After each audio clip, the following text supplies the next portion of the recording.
আচ্ছা, এখন কি ফ্যামিলি মেনে নিয়েছে কিনা? সবাই চিল ফ্যামিলি মানুষ। প্রথম 1 মাস একটু ঝামেলা হয়েছে, মানে খুঁজে বেড়াইছে আমাদের। কেন পলাই গেছিলেন? কত দূরে? পলায় এখানেই ছিলাম, এলাকায় ছিলাম, কেউ কিন্তু পায় না। আচ্ছা, তাহলে আপনাদের কিছু প্রশ্ন করি। আপনাদের জীবনে আপনার বন্ধুদের অবদান কি? অনেক। আমার এক কথা আমার অল্প, মানে আমি তো ওর বয়সী তো না, সেম এজ না তো আমাদের, ঠিক আছে? তো আচ্ছা, ভাইয়া কি অন্য ছেলেদের সাথে কথা বলতে দেয় কিনা? হ্যাঁ, আচ্ছা আপু, আপনাকে একটা প্রশ্ন, হ্যাঁ, যদি পৃথিবী থেকে সমস্ত পুরুষ উধাও করে দেওয়া হয় তখন আপনি কি করবেন?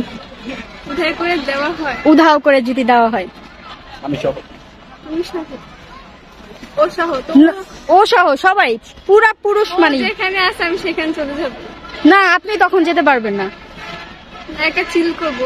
একা একা চিল করবেন। ও, পৃথিবী থেকে সমস্ত পুরুষ উধাও করে দিলে আপনি একা একা চিল করবেন? হ্যাঁ আচ্ছা, আপনি কি আপনার ভালোবাসার জন্য আপনার ক্যারিয়ার স্যাক্রিফাইস করতে পারবেন? হ্যাঁ, পারবো না। যদি খুলে বলতেন যে কি কারণে করবেন? ভালোবাসা মানুষ পাইলে ক্যারিয়ার এমনিতেই হয়ে যায়। যদি না হয়? কষ্ট করতে হবে, তাও ভালোবাসা মানুষ। যদি সে ক্যারিয়ার করতে সময় হয় তখন যদি আপনি অন্য কারো হাত ধরে চলে যান, যাবেন কি না? না, যাবো না। তাকে কি সবসময় আগে যাইতে পারতাম। স্বামীর টাকা দিয়ে কি করবেন? স্বামীর টাকা দিয়ে কি করবো? হুম, শাড়ি কিনবো, শাড়ি, ড্রেস, পার্লারে যাবো।